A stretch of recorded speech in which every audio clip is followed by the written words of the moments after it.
자, 여러분들 반갑습니다. 전기 물리학 및 치료 두 번째 강의 시간을 시작하도록 하겠습니다. 자, 저번 시간에 전기 물리학 또 전기 치료학의 정의 및 역사에 대해서 살펴봤고요. 자, 오늘 이 시간에는 전기 물리학에서 물질의 구조라는 내용부터 이렇게 시작하도록 하겠습니다. 자, 저희는 강의를 현문사 출판사에서 출간되어진 전기치료학 제3판 이 교재를 가지고 진행을 하고 있습니다. 많은 물리치료사분들 또 물리치료학도들 그리고 물리치료학에 관심 있는 여러 구독자분들 내용을 잘 이렇게 확인하시고 필요한 부분에 잘 응용해서 활용하시기 바랍니다. 자, 오늘은 물질의 구조 처음에 지금 고체, 액체, 기체, 플라즈마 네 가지의 물질의 상태에 대해서 알아보도록 하겠습니다. 자, 우리 주변에서 물질은 어떤 상태로 존재를 하나요? 자, 물질이라고 하는 것은 질량을 가지고 공간을 차지하면서 어떤 유형 무형의 형태를 가지고 존재하는 것이죠.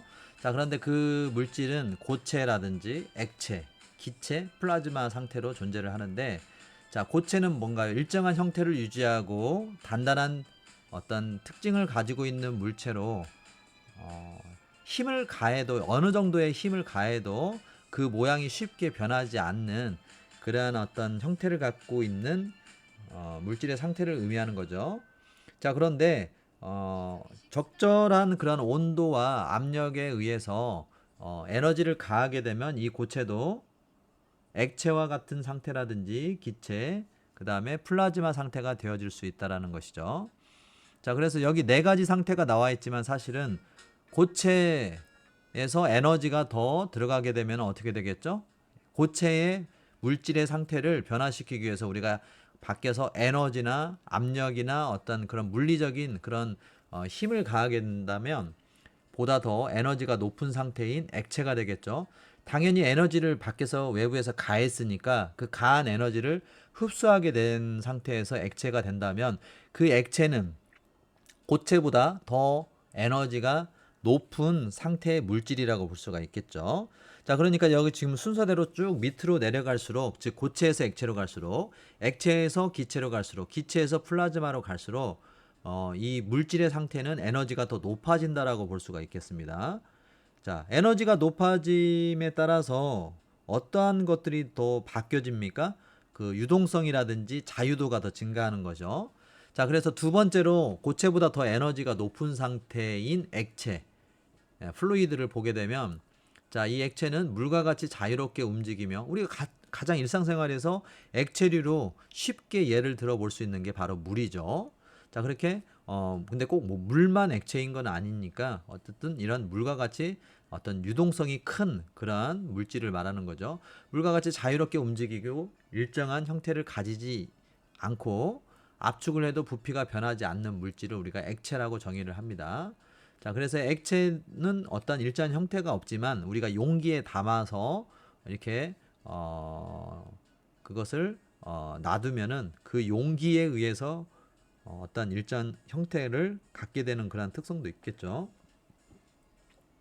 자, 다음에 액체보다 더 에너지를 많이 함유하고 있는 물질이 바로 기체죠.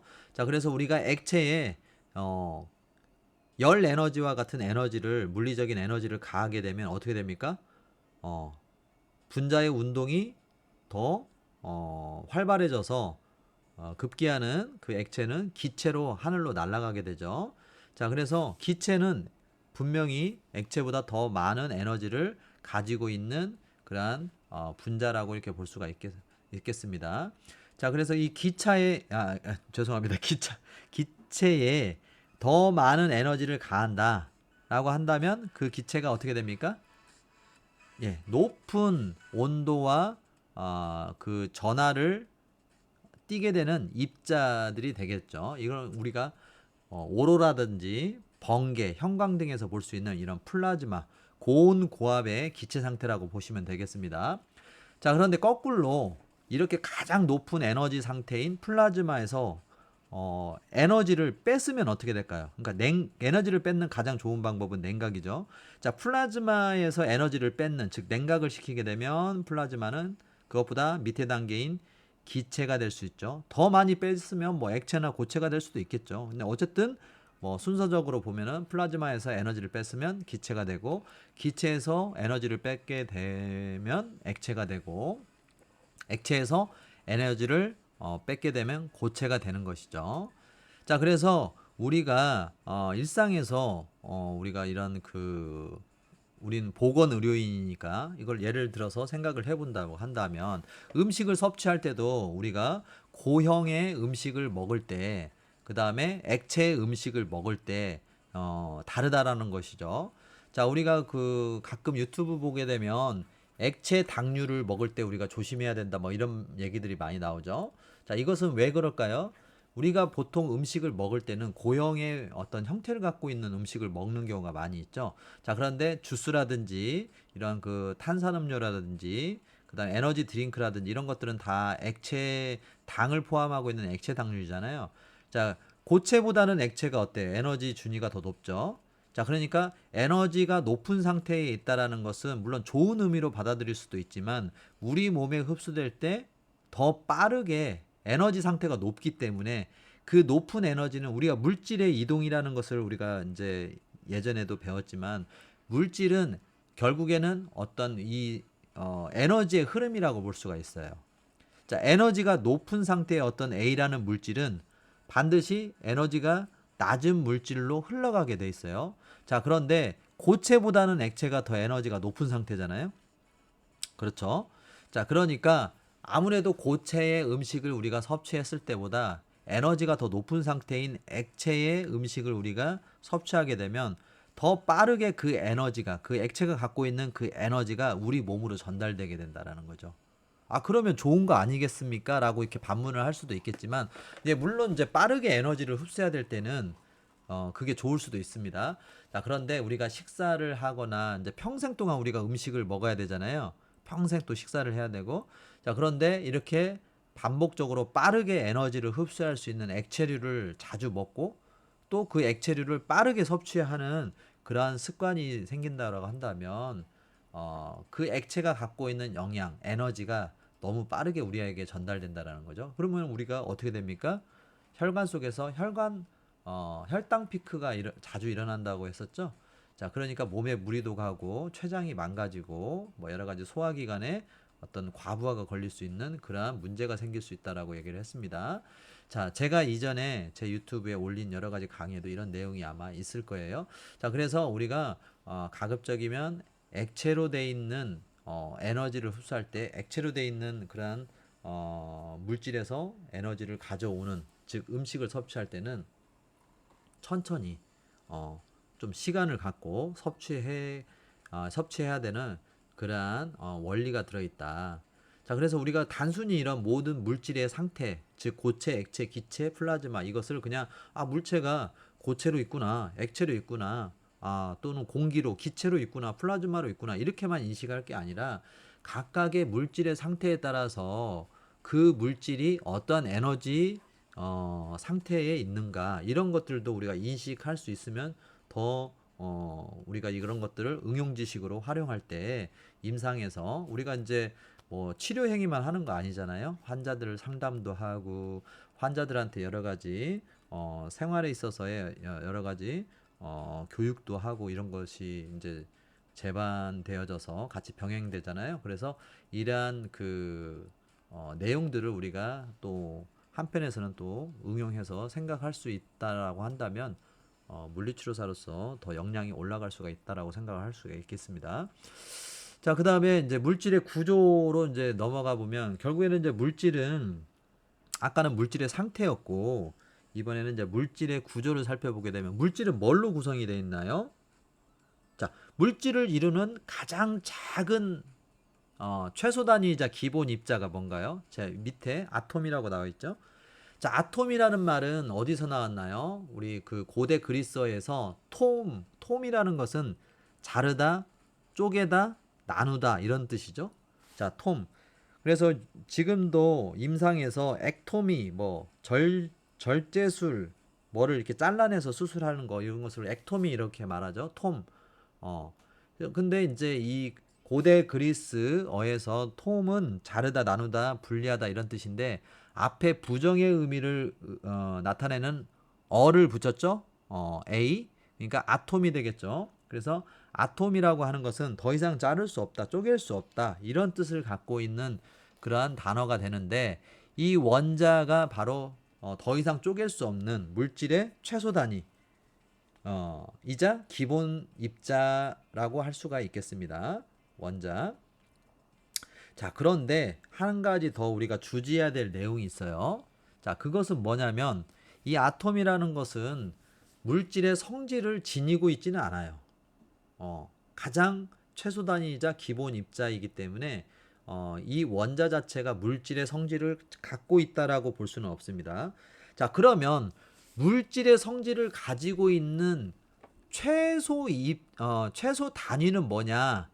그게 바로 이 분자입니다. 분자는 몰레큘이라고 하죠. 이렇게 영어로는. 근데 이 분자는 물질의 성질을 지니고 있는 원자들 간의 결합체 이렇게 정의할 수가 있어요. 그래서 일반적으로는 분자는 어떻게 정의가 되냐면 최소 원자가 2개 이상이 결합되어 있을 때, 여기 두 번째 줄에 써 있죠. 2개 이상의 원자가 결합되어 있을 때 이걸 분자라고 우리는 불러요. 그리고 이 분자는 물질의 성질을 나타낸다라고 이렇게 돼 있죠. 그렇기 때문에 원자는 가장 작은 최소 단위의 입자이긴 하지만 물질의 성질을 갖고 있지 않아요. 근데 분자는 물질의 성질을 가지고 있다. 그리고 이 분자 같은 경우는 어떠한 상태로 존재하냐면 이 물질의 기본적인 성질을 지니고 있기 때문에 물질의 상태를 나타낼 수가 있어요. 즉, 곧 우리가 이 앞에서 배웠듯이 고체, 액체, 기체, 플라즈마 상태로 존재할 수가 있다. 라는 것이죠. 자, 그래서 분자와 원자에 대해서 살펴봤는데, 자, 물질을 구성하는 최소 단위인 이 원자에 대해서 조금 더 살펴보게 되면 이 위쪽에서 간단하게 또 한번 보고 다음 슬라이드로 넘어갈게요. 그런데 이 원자는 가운데 중심에 덩어리인 원자 핵이 있고 그 외곽을 돌고 있는 전자로 구성됐다라고 크게는 두 가지로 볼 수가 있어요. 자, 그러니까 지금 이 슬라이드에서 보듯이 자, 여기 밑에 하단에 원자라고 써 있죠. 원자는 크게는 핵과 전자 이렇게 두 개로 구분해 볼 수가 있지만 또 핵은 양성자와 중성자로 또 거기에서 분할해서 또 볼 수가 있어요. 자, 그러니까 원자를 구성하는 어떤 그 소립자가 전부 몇 개냐라고 한다면 3개, 즉 양성자, 중성자, 전자 이렇게 말할 수 있지만 크게는 어떤 그 뭐라고 해야 되나요? 그 위치적으로 봤을 때 크게는 종별로 핵과 전자, 즉 중앙에 질량을 차지하고 있는 이 핵을 이루는 이 부분과 바깥에서 운동 에너지를 가지고 돌고 있는 음전하를 가지고 돌고 있는 전자 이렇게 두 가지로 나눌 수가 있다라는 얘기예요. 물론 지금 이 그림 위에서 보게 되면 핵과 그 주변을 돌고 있는 원자들은 상당히 가까워 보이지만 이것은 이제 교재에 인식하기 쉽게 교재의 그 지면은 매우 제한적이잖아요. 그래서 이렇게 인식하기 쉽게 그린 것 뿐이지만 사실 대부분의 과학자들은 원자를 나타낼 때 어떻게 표현을 하냐면 우리가 이제 월드컵 경기장, 상암 월드컵 경기장을 이 전체 원자라고 한다면 그 상암 월드컵 경기장 중심에 운동장 중심에 탁구공 또는 골프공 하나를 내려놓는다 하면 그게 핵의 크기라고 이렇게 생각하시면 된다. 이렇게 얘기를 많이 합니다. 자, 그만큼 핵은 이렇게 크지 않고 원자의 전체 비율로 봤을 때 핵은 굉장히 작고 또 그 다음에 그 외곽을 돌고 있는 전자와 핵과의 사이에 그 공간은 굉장히 크다라는 거예요. 자, 그런데 여러분들이 그렇게 크게 이제 공간을 할애해서 그리고 핵은 작게 그리면 우리가 원자를 인식하기가 쉽지 않으니까 이렇게 그냥 상징적으로 그린 것 뿐입니다. 자, 그렇다면 이 원자가 우리가 어떠한 구성으로 이렇게 이제 되어 있는가를 알게 되기까지 어, 우리는 지금 다 인식을 했기 때문에 쉽게 알지만 사실은 오랜 역사와 시간이 걸렸어요. 자, 그래서 원자 모형의 발견과 그 변천 과정을 살펴보게 되면 일단 1803년 돌턴이라는 학자가 원자의 최초의 모형, 이 구형 입자. 자, 이때는 무슨 뭐 전자의 개념이니 원자 핵이니 뭐 전자 궤도니 중성자의 개념이니 전자 구름이 이런 것들은 전혀 모르고 일단 야 이렇게 원자라는 것이 이렇게 있을 수 있다라는 것을 돌턴이 최초로 제시를 했죠.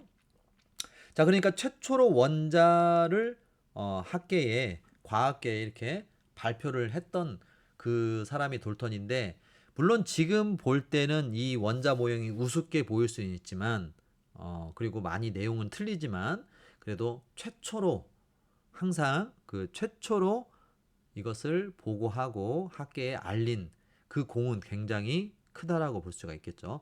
자, 그래서 돌턴의 원자 모형이 최초로 제시되었고 이후에 거의 90년 이상이 걸렸어요. 그 다음에 톰슨이 1897년에 드디어 전자라는 것을 발견을 했어요. 그래서 전자는 전하를 띠고 그 다음에 지금 빨간색을 나타내고 있는 이 구형의 원형의 구 자체는 양전하를 띈다라는 형태로 톰슨이 이 원자 모형을 다시 수정 제시를 했죠.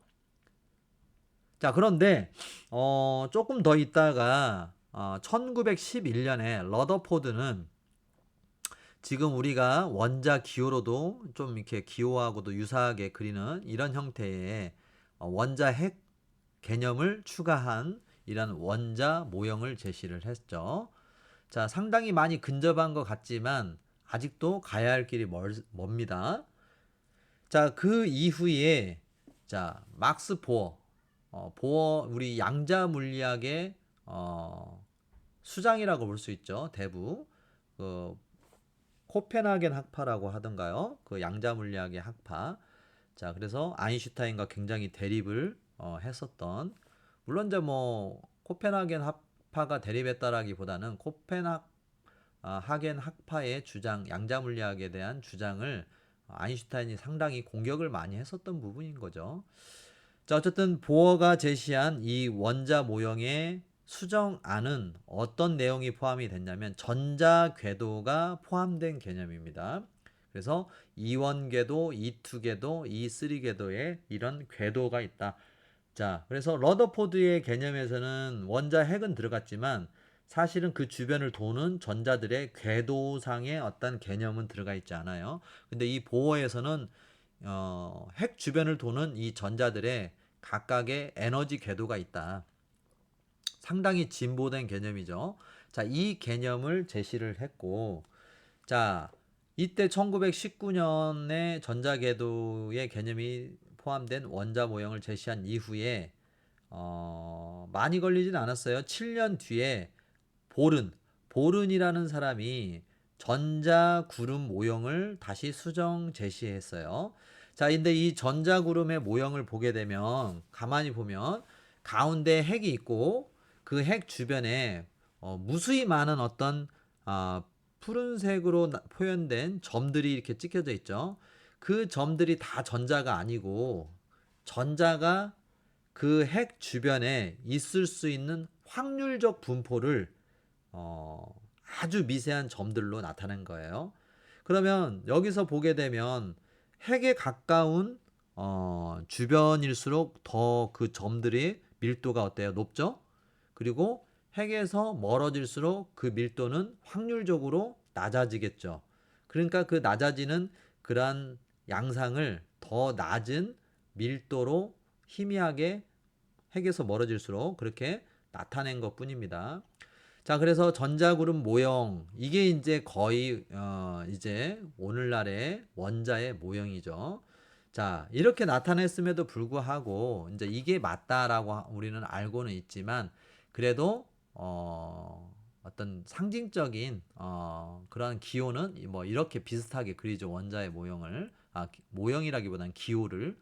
그렇지만 실제로는 이렇게 원자 핵 주변에 전자는 이렇게 확률적으로 에너지 분포에 따라서 확률적으로 여기에 주변에 존재한다라고 생각하는 것이 가장 지금 현대 전기 물리학에서 이게 가장 타당하다라고 보는 것입니다. 자, 그래서 다시 원자 개념으로 다시 되돌아와서 우리가 이 원자를 보면은 가운데 핵은 자 이렇게 색깔이 파란색하고 이렇게 핑크빛의 분홍색 두 가지가 있죠. 자, 그러니까 여기에서도 밑에 보게 되면 양성자인 핑크색과 그 다음에 중성자인 파란색으로 이렇게 두 개로 대변되는 이런 핵이 이렇게 돼 있다. 자, 그 다음에 연두색으로 표현되는 외곽을 돌고 있는 전자. 자, 이렇게 구별을 할 수 있는데 지금 보게 되면 자, 여기를 보게 되면 원자의 핵에 대해서 설명을 해놨는데 원자 핵은 양성자와 그 다음에 중성자로 구성되어 있다라고 돼 있는데 이 양성자와 중성자는 핵력에 의해서 뭉쳐져 있고 우리 인공적으로 이것을 분열시킬 수는 거의 없어요. 우리가 뭐 입자가속기와 같이 어마어마한 에너지를 투입해서 서로 원자끼리 부딪혀가지고 또는 뭐 전자를 부딪힌다든지 해가지고 인위적으로 거대한 에너지로 쪼개지 않는 이상은 잘 쪼개지지 않죠. 그리고 이것을 이제 엄청난 힘으로 쪼갠다고 한다면 거기서 핵분열 에너지가 나오죠. 그래서 그 에너지는 우리 인류가 상상할 수도 없는 그런 큰 힘이 이렇게 나오게 되는 거죠. 자, 그런데 이 가운데에 아주 작은 이 양성자와 중성자의 어떤 결합으로 생기는 이 핵이 원자 질량의 대부분을 차지하고 있어요. 뭐 여기 99.95라고 하는데 뭐 책마다 조금씩 틀립니다. 여기서는 지금 99.95라고 되어 있지만 사실상 전자는 질량에 거의 기여하는 바가 없죠. 전자는 우리 광선 물리의학에서도 배우지만 전자는 거의 질량의 비율을 차지하고 있지 않습니다. 그래서 99.99999라고 해도 과언이 아닙니다. 그래서 이 원자에서 사실상 질량의 대부분 99.99999를 차지하는 것은 사실상 핵이다. 즉 양성자와 중성자로 이루어져 있는 핵이다. 자, 그러면 전자는 질량의 기여도가 거의 없다. 이 광학에서도 이런 내용이 나오죠. 광학 물리학에서 광물리학. 자, 그래서 전자는 그런데 이 원자라는 것은 질량으로만 생각할 수가 없어요. 왜 그러냐면 자, 질량에서는 이 전자가 존재감이 있나요, 없나요? 질량에서는 거의 참여하는 그러한 기여도가 없다고 했었죠, 방금. 자, 그런데 전기적인 어떤 그 물리량, 우리가 그 전하량이라고 하죠. 전기적 물리량을 우리가 전하량이라고 하는데 전하량의 관점에서 볼 때는 이 전자가 기여도가 없다라고 볼 수가 없어요. 왜냐하면 전자는 우리가 어떻게 표현을 하나요? 전자는 보통 우리가 표현을 할 때 E- 이렇게 표현을 하잖아요. 자, 그래서 전기적인 그 에너지 값으로 봤을 때는 거의 우리가 똔똔이다. 왜? 이 핵은 질량에 참여하는 그런 역할이 있지만 이 전자는 빛의 속도로 원자 주변을 돌고 있는 운동 에너지를 갖고 있죠. 자, 그래서 우리가 이전에 뭐 광물리학에서도 배웠지만 질량 에너지 등가의 법칙, 즉 E는 mc 스퀘어, 이 법칙을 알버트 아인슈타인 이 과학자가 제시를 했었죠. 뭐 이거를 통해서 핵폭탄이 만들어지기도 했던 굉장히 놀라운 법칙이기도 한데, 자, 다시 살펴보게 되면 자, 이 핵은 질량이 이 원자 핵의 99.9999를 질량을 담당하고 있는데 어떻게 질량은 거의 무시할 정도로 갖고 있지 않는 이 전자와 이 핵이 거의 에너지 밸런스가 똔똔이 될 수가 있느냐. 자, 그것은 자, 질량은 정지해 있죠. 저기 핵은 정지해 있죠. 자, 정지해 있지만 뭐 에너지가 없다 이건 아닙니다. 질량을 갖고 있으니까 우리가 고전 물리학에서는 정지해 있으면 에너지가 제로다라고 뉴턴은 얘기했지만 현대 물리학에서는 이게 아인슈타인에 의해서 바뀌었죠. 이게 정지해 있어도 정지해 있는 물질을 구성하고 있는 그 뭐 원자의 전자들은 뭐 이렇게 빛의 속도로 움직이고 있다 뭐 이런 개념들이 도입이 됐잖아요. 자, 어쨌든 정지해 있어도 질량을 갖고 있잖아요. 99이 원자의 99.9999에 상당하는 질량을 기여를 하고 있잖아요. 누가? 핵이. 자, 그러니까 질량 에너지 등가의 공식, 법칙에 의해서 질량을 가지면 그 질량이 곧 뭐예요? 에너지고. 또 거꾸로 바깥에 있는 전자는 질량이 없잖아요. 자, 그런데 어떻게 이 핵과 똔똔이 될 수 있느냐, 에너지가. 자, 다시 돌아가서 보면, 자, 바깥에서 돌고 있는 전자는 빛의 속도로 돌고 있잖아요. 원자 주변을. 자, 그러니까 운동 에너지가 굉장히 크죠. 빛의 속도로 움직이고 있으니까. 그래서 운동 에너지가 굉장히 큰데 반해서 정지해 있는 핵은 운동 에너지는 없고 질량이 큰 거죠. 자, 결국에는 자, E는 mc 스퀘어, 즉 질량이 곧 에너지고 에너지가 곧 질량이다. 자, 핵은 질량은 많은데 운동 에너지가 없죠. 거꾸로 전자는 질량에는 거의 기여하는 바가 없지만 엄청나게 큰 빛의 속도로 움직이고 있는 운동 에너지를 갖고 있죠. 자, 그러다 보니까 이 핵과 그 주변을 돌고 있는 이 전자의 에너지 밸런스가 정확하게 서로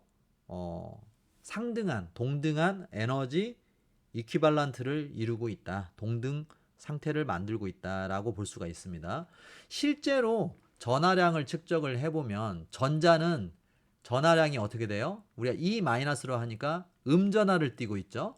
자, 그런데 이 핵은 양전하를 띠고 있어요. 왜냐하면 핵을 이루고 있는 양성자와 중성자가 있는데 이 양성자가 양전하를 띠고 있고 중성자는 전기적으로는 말 그대로 중성을 띠고 있죠.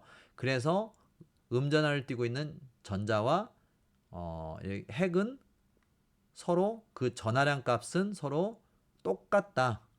플러스 마이너스 빼기 하면 0이 된다. 그래서 원자는 항상 전기적으로 중성을 나타냅니다.